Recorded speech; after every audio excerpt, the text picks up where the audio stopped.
Ayan, so meron tayong Toyota Corolla Altis 1.6e.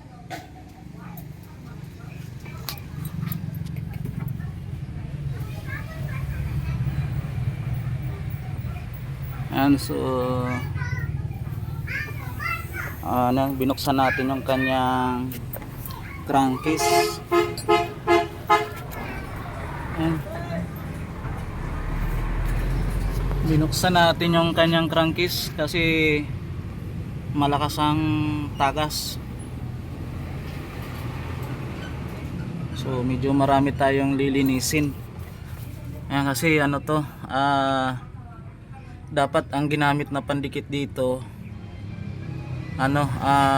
gasket maker. Ayan, so ang ginamit dito mga kabromrom is epoxy, kaya nagkaroon ng tagas.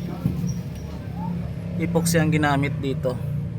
Ayan, so ipapasilip ko sa inyo yung kanyang oil pan or crankcase.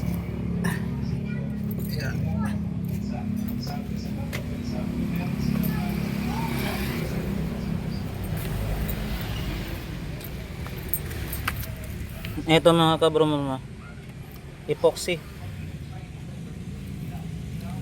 ang kanyang ginamit. So ayan, so may bibigay ko lang na advice sa inyo mga kabromrom, huwag kayong magagamit ng epoxy sa ganito. Ayan, kasi ito habang katagalan, so nawawala yung dikit sa tulad nito. Ayan, tingnan mo, epoxy yan, pero kung mapapansin mo, akala mo nakadikit, pero pag ginanon mo lang ng daliri yan, tanggal na yan. Ayan na. Ayan na. Ayan na. Ayan na. Epoxy. Ayan no. Tatanggal ng buo-buo. Ayan, so wag po kayong gagamit ng epoxy dito. Ayan, so nililinis na natin siya para ibalik ulit. So wala siyang gasket. Kaya ngayon imbis na epoxy ang gagamitin natin, so ito na ang ating ilalagay diyan. Ayan, so Vita Gray. Ayan, so yan ang ating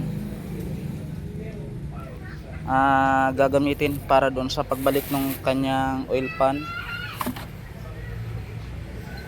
Ayan, shout out po sa mga nagkakabit ng oil pan na gumagamit ng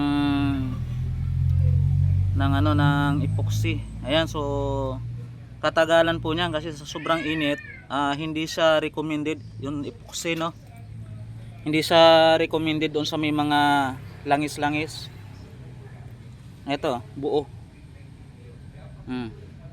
Epoxy yan. Ang lutong ng tunog ng ng epoxy,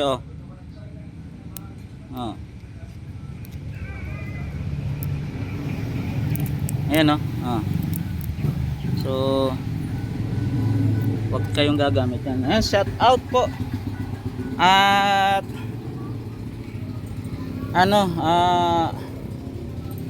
sana na-enjoy nyo yung inyong New Year. Ayan.